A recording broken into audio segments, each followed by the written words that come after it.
Welcome back नाज़रीन। Break से पहले जिस तरह से बात की जा रही थी पाकिस्तान तहरीक इंसाफ और हुकूमत वक्त के मुज़ाकराती अमल के हवाले से, जिसमें ये भी कहा जा रहा है कि मौलाना फजलुर रहमान साहब जो हैं वो भी वेट कर रहे हैं क्या सिचुएशन बनती है। दूसरी जानिब सिंध गवर्नर जो हैं उनके हवाले से भी कुछ खबरें गर्दिश कर रही हैं और इन तमाम चीज़ों पे भी जानने की कोशिश करेंगे। रजा सैयद साहब हमारे साथ मौजूद हैं। जी रजा साहब, आपका क्या इस पे नुक्ता नजर होगा हुकूमत वक्त और पाकिस्तान तहरीक इंसाफ के हवाले से मुज़ाकराती अमल, और हुकूमत की जानिब से कोई संजीदगी अभी तक सामने तो नहीं आई, लेकिन यह कि बयानात सामने आ रहे हैं, तो क्या कहना चाहेंगे इस पोजीशन में पाकिस्तान तहरीक इंसाफ और इस फाइनल कॉल के बाद मुज़ाकराती टेबल पे आई है, क्या कहेंगे?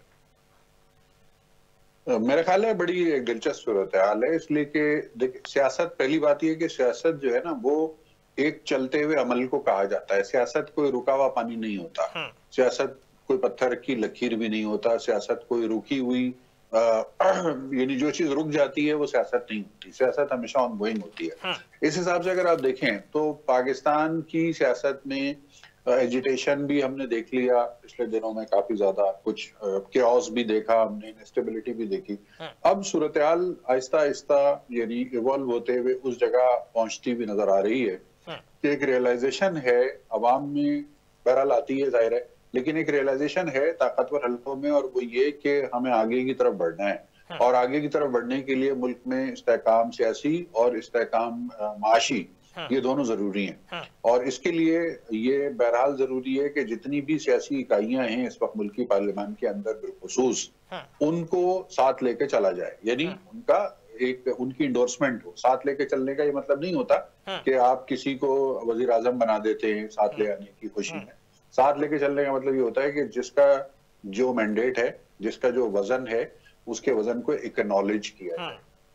इस वक्त जो पार्टी पोजीशन है पार्लियामान के अंदर, उसमें जाहिर है जो अक्सरियत जिनके पास नंबर है वो तो हुकूमत बना के बैठे हुए, और जिनके पास बहरहाल एक सिग्निफिकेंट बड़ा नंबर है लेकिन वो अपोजिशन का हिस्सा है, उनको यानी पाकिस्तान तहरीक इंसाफ वालों को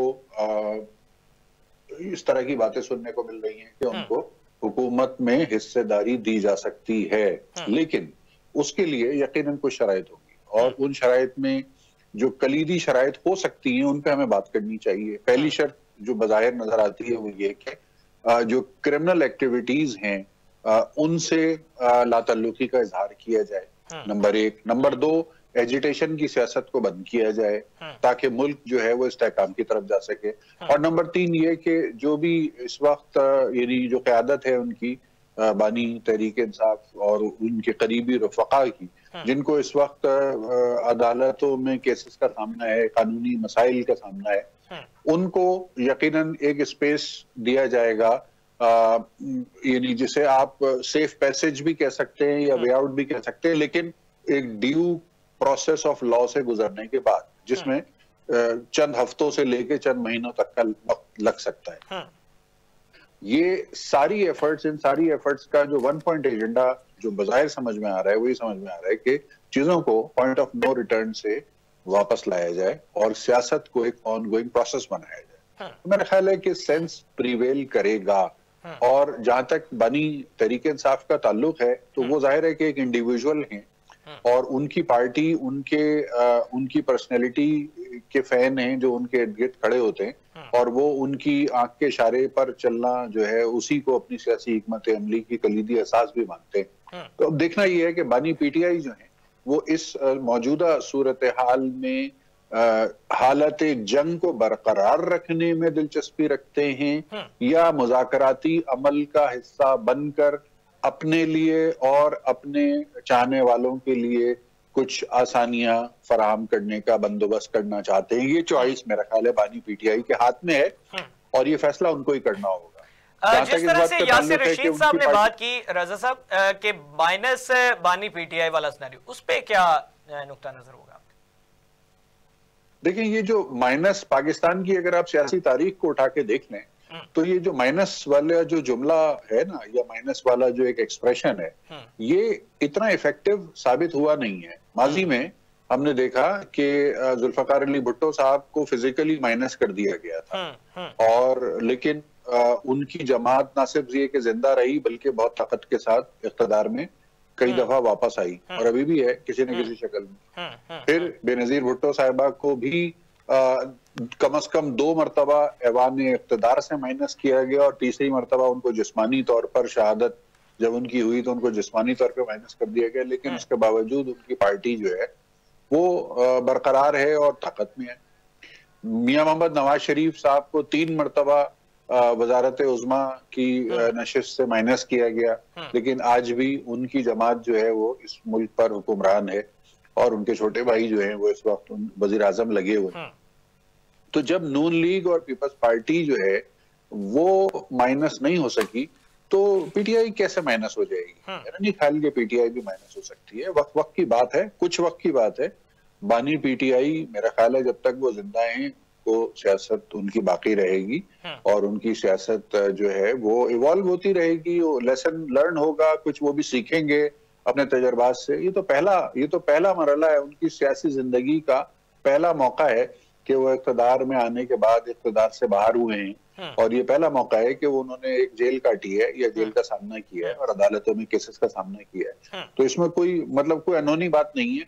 और ये माइनस वाला जो फॉर्मूला है ये यकीनन डिस्कस होता है, ये कुछ लोगों की ख्वाहिश भी होती है, लेकिन अमली तौर पर पाकिस्तान की सियासत में आज तक कोई माइनस हुआ नहीं। तो जब हुआ नहीं है तो फिर ये भी नहीं होगा। रजा साहब, सिंध गवर्नर के हवाले से कुछ खबरें गर्दिश में हैं और अगर इस तरह का कोई मामला होता है तो एमकेएम पाकिस्तान जो है वो कहां पे खड़ी होती हुई नजर आएगी? क्या वो जो है वो कहने वालों के कहने के बगैर भी पीछे हट जाएंगे या फिर मजबूरन रहना पड़ेगा, चाहे सेटअप चेंज भी होता है, कोई चेहरा चेंज भी होता है? देखिए गवर्नर सिंध की जो पोस्ट है ना, उस सिंबॉलिकली पिछले 50 साल से अगर आप देखें तो एक गैर तहरीरी मायदा है, इमरानी मायदा है गैर तहरीरी, और वो ये है कि सिंध का जो वजीर आला होता है वो सिंधी बोलने वाला एक पॉलिटिशियन होता है और सिंध का जो गवर्नर है वो एक उर्दू बोलने वाला नुमाइंदा होता है। तो ये वो गैर तहरीरी मायदा है जो पिछले 50 साल से इन प्लेस है। अब इसमें मुख्तलिफ वक्तों में पाकिस्तान मुस्लिम लीग नवाज की तरफ से भी गवर्नर सिंध रह चुके हैं, पीपल्स पार्टी के भी गवर्नर सिंध रह चुके हैं, मुत्तहिदा कौम मूवमेंट के भी तवील अरसे तक गवर्नर रह चुके हैं। तो कामरान टिसूरी साहब जो हैं जाहिर है वो उर्दू स्पीकिंग कम्युनिटी से उनका ताल्लुक है और मुत्तहिदा कौमी मूवमेंट की उनको हिमायत हासिल है। तो वो इस वक्त जो गवर्नर की सीट पे बैठे हैं तो वो उर्दू स्पीकिंग कम्युनिटी और मुत्तहिदा कौमी मूवमेंट की सियासी हिमायत की बुनियाद के पर मौजूद है यहाँ पे। अगर उनकी कोई तब्दीली होती है या अगर उनकी जगह पे किसी को हटा के लाया जाता है तो इसमें मुझे कोई हैरत नहीं होगी, यानी कोई अनहोनी बात नहीं होगी। लेकिन ये बात वाज़े तौर पे मुसल्लमा है कि जो भी उनकी जगह पे अगर तब्दील होके आएगा तो वो मोस्ट लाइकली इसी क्राइटेरिया के तहत आएगा, यानी वो उर्दू स्पीकिंग कम्युनिटी से उसका ताल्लुक होगा और एन मुमकिन है कि मुत्तहिदा कौमी मूवमेंट की सियासी हिमायत के साथ होगा अगर कोई तब्दीली होती है। जहां तक मेरी अपनी पर्सनल मालूमात या असेसमेंट या इत्तला है उसमें ऐसी कोई कंफर्मेशन मेरे पास नहीं है कि जिसमें इस बात का इजहार हो रहा हो कि गवर्नर सिंध तब्दील होने जा रहे हैं। तो ये बहरहाल मीडिया में डिस्कस हुआ, मैंने उस पर तबसरा कर दिया, लेकिन मेरे पास गवर्नर सिंध की तब्दीली के हवाले से कोई मुसद्दिका इत्तला नहीं है। उस तरह से मुसद्दिका इत्तला, ठीक है। रजा साहब, मौजूदा सूरत हाल में देखा जाए जिस तरह से हुकूमती बयानात तो सामने आ रहे हैं, दूसरी जानिब कहीं पे एक कंडीशन ये भी नजर आई जिस तरह से आपने भी जिक्र किया, यासिर रशीद साहब ने भी जिक्र किया कि इन चीजों से बैकफुट पे जाएंगे तो मुज़ाकराती अमल हो सकता है। इसी तरह पाकिस्तान मुस्लिम लीग नवाज से सीनियर रहनुमा उनकी जानिब से ये गुफ्तगू भी की गई, बयानात भी सामने आए कि हमारे साथ तो मुज़ाकरात होंगे तब होंगे जब एस्टैब्लिशमेंट को भी राजी किया जाएगा।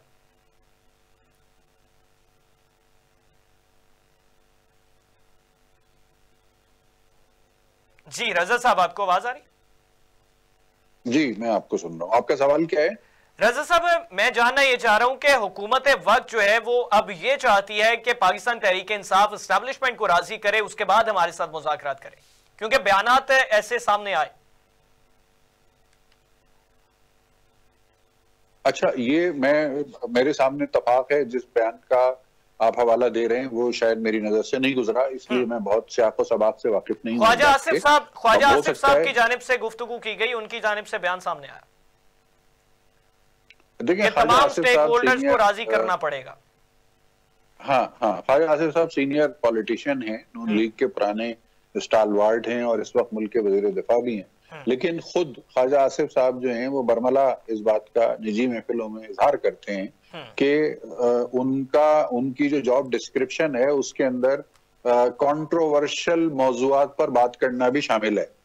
यानी मैं हालिया दिनों में एक तकरीब में शरीक था, एक निजी तकरीब में शरीक था आला सतह की, उसमें ख्वाजा आसिफ साहब को जब बात करने का मौका मिला तो उन्होंने पोडियम पे आके ये जुमला अदा किया कि जी मेरी जो जिम्मेदारियां हैं उसके अंदर एक जिम्मेदारी कंट्रोवर्शियल मौजूआत पर बयान देना भी शामिल है।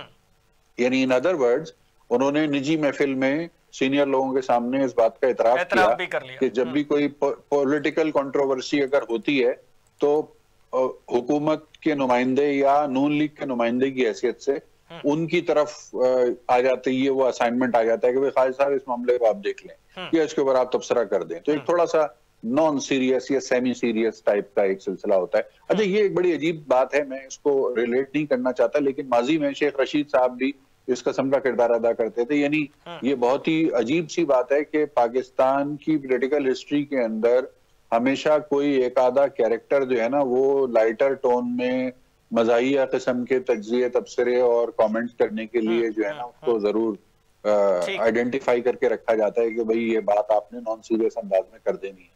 तो अहमियत की हामिल नहीं है आपके नुक्ते नजर के मुताबिक ये चीज?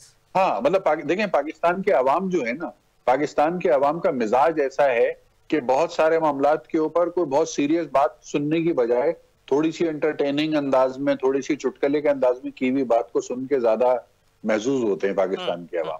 तो फिर वो उसके लिए जो है वो माजी में शेख रशीद और आजकल ख्वाजा आसिफ साहब जो है ना वो बखूबी अंजाम देते हैं, जिसके अंदर ज़ूमाइने गुफ्तगू कर दी जाती है। ठीक है, आखिर में आपसे जानना चाहूंगा मियां मोहम्मद नवाज शरीफ साहब, उनके हवाले से क्या कहना चाहते हैं, क्या नुक्ता नजर है, कहाँ हैं, कब तक मंजर आम पे आ सकते हैं और पॉलिटिकली जो है वो एक्टिव होंगे या फिर इसी तरह से अभी खामोशी इख्तियार की जाएगी? मुझे नहीं लगता कि मियां मोहम्मद नवाज शरीफ साहब जो है ना वो अभी कोई खास मंजर आम पे आने वाले हैं। मुझे नहीं लगता ऐसा, इसलिए कि मियां मोहम्मद नवाज शरीफ जो हैं इस वक्त उनकी अपनी जमात जो है वो प्राइम मिनिस्टरशिप लेकर बैठी हुई है, उनकी अपनी जमात की हुकूमत है। तो इस वक्त उनका पब्लिक के सामने जाना इसलिए सियासी तौर पर नहीं बनता कि इस वक्त उनको देना है, इस वक्त उनकी जमात जो है ना वो डिलीवरी देनी है, पब्लिक सर्विस डिलीवरी उनकी जमात की जिम्मेदारी है। और मियां साहब जिस किस्म की सियासत को लीड करते रहे हैं वो थोड़ी सी सवाल जवाब वाली सियासत है, वो थोड़ी सी ऑपोजिशन की सियासत है, थोड़ी सी एजिटेशन की सियासत है, जो यानी माजी करीब में मियां साहब ने जिस सियासत को रिप्रेजेंट और लीड किया है। तो क्या आपको लगता है ऐसा कि वो अपने ही भाई की वजारत उज़्मा में कोई रैली निकाल देंगे और रैली निकाल के सवाल पूछ लेंगे उनसे? नहीं, मियां साहब पाकिस्तान के अवाम को जो है वो यकीन दहानी दिलवा सकते हैं, यकीन दहानी दे सकते हैं इस हवाले से कि हाँ मुल्क जो है वो मुस्तहकम सूरत हाल की जानिब बढ़ रहा है, मईशत मुस्तहकम हो सकती है, हम डिलीवर कर रहे हैं, हम आपको ये देने जा रहे हैं। कुछ बयानात माजी में तो ऐसे बयानात सामने आते रहे।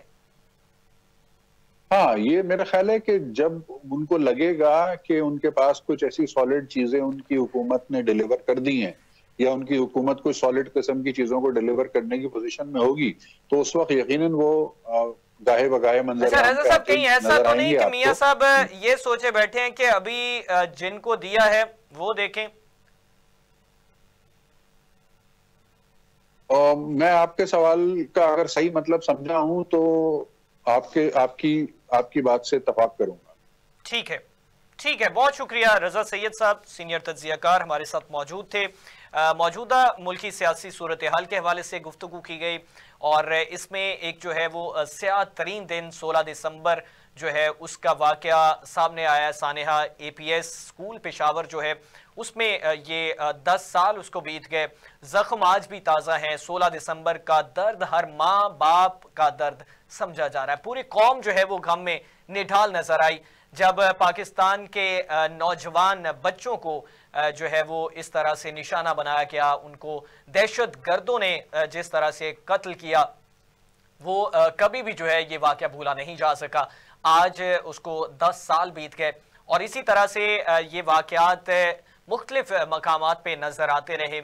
आज भी पाकिस्तान के नौजवान, पाकिस्तान के बेटे जो है वो सिक्योरिटी फोर्सेस में एहलकार मौजूद, वो हर जगह पे इन दहशत गर्दों का मुकाबला करते हुए नजर आ रहे हैं और डट कर मुकाबला कर रहे हैं। पाकिस्तान इस चीज में पुरअज़्म है और पाकिस्तान के अवाम पुरअज़्म है। पाकिस्तान के वो बच्चों की कुर्बानियां जो हैं वो इस बात का बोलता सबूत है कि हम कभी भी हिम्मत हारने वाले नहीं हैं। उसमें जिन जिन मुतासरीन के बच्चे वहां पे शहीद हुए, उनकी जानिब से जो एक पुरअज़्म तरीके से वाज़े पैगाम उन दहशत गर्दों के लिए आया कि ये सब करके भी तुम कमजोर हो, ये सब करके भी तुम हमें नहीं जीत सकते हो। टल न सकते थे जंग में जो अड़ जाते थे, पौशेरों के भी मैदान से उखड़ जाते थे। हक से सरकश हुआ कोई तो बिगड़ जाते थे। जुल्म क्या चीज है, हम तोप से लड़ जाते थे, हम तोप से लड़ जाते थे। नाज़रीन, आज के लिए इतना ही। अपने मेजबान हमजा भट्टी को इजाजत दीजिए। अल्लाह ने के बाद।